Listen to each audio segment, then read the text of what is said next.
శ్రీ వాసవి కన్యకా పరమేశ్వరి ఆలయం వద్ద శాకాంబరి అలంకారం అత్యంత వైభవంగా నూతన కమిటీ అధ్యక్షులు కోట గురుబ్రహ్మం ఆధ్వర్యంలో నిర్వహించారు.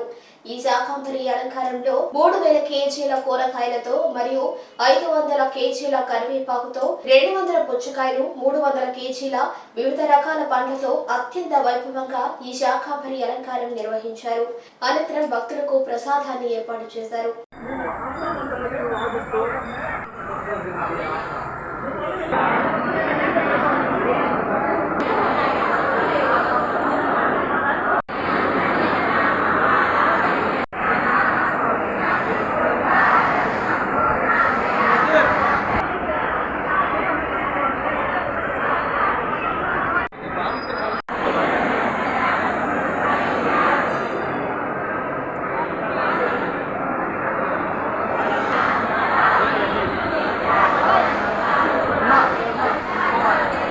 ఈరోజు శ్రీ వాసవి కన్యకా పరమేశ్వరి అమ్మవారి దేవస్థానంలో శాకాంబరి అలంకారము అంగరంగ వైభవంగా జరుగుతున్నది. 2500 కిలోలు కూరగాయలు అయితేనేమి 500 కిలోలు పళ్ళతోటి బ్రహ్మాండంగా అలంకరణ చేయడం జరిగింది.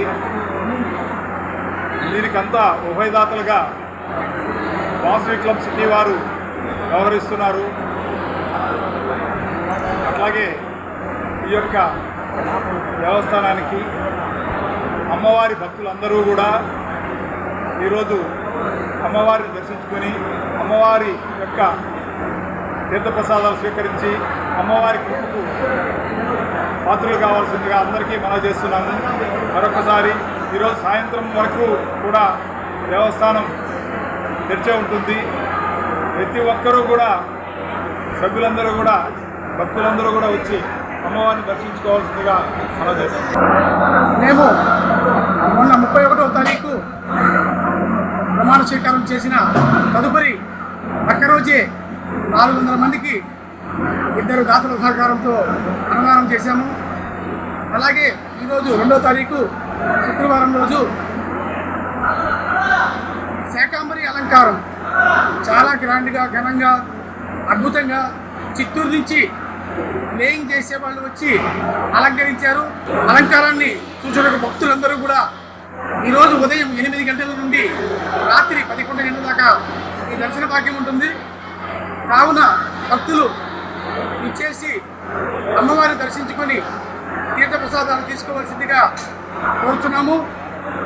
రాబోయే కాలంలో ఈ ఆలయంలో ఏ కార్యక్రమం చేసినా ఇలాగే ఘనంగా జరుగుతుందని తెలియజేస్తున్నాను. నూతనంగా ఎన్నికైనటువంటి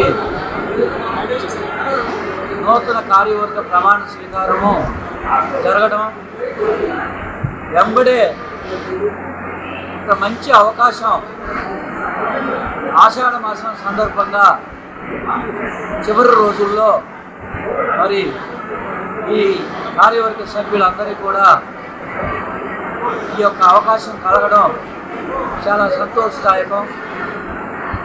ఈ కార్యక్రమం శ్రీ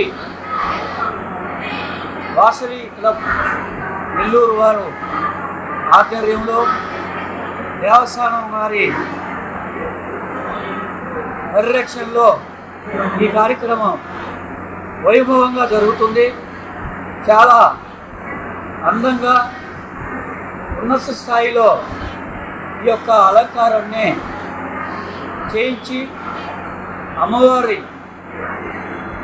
కృపడికి పాత్రులైనారు. ఆషాఢ మాసం లాస్ట్ శుక్రవారం రోజు శాకాంబరి అలంకారం అమ్మవారి గుడి వద్ద కన్యకాపరమేశ్వరి అమ్మవారి గుడి వద్ద అంగరంగ వైభవంగా జరుగుతుంది. ఈరోజు ఉదయం నుంచి సాయంత్రం రాత్రి 11 గంటల వరకు ఈ కార్యక్రమం జరుగుతుంది. నెల్లూరు ప్రజలందరూ కూడా దర్శించుకొని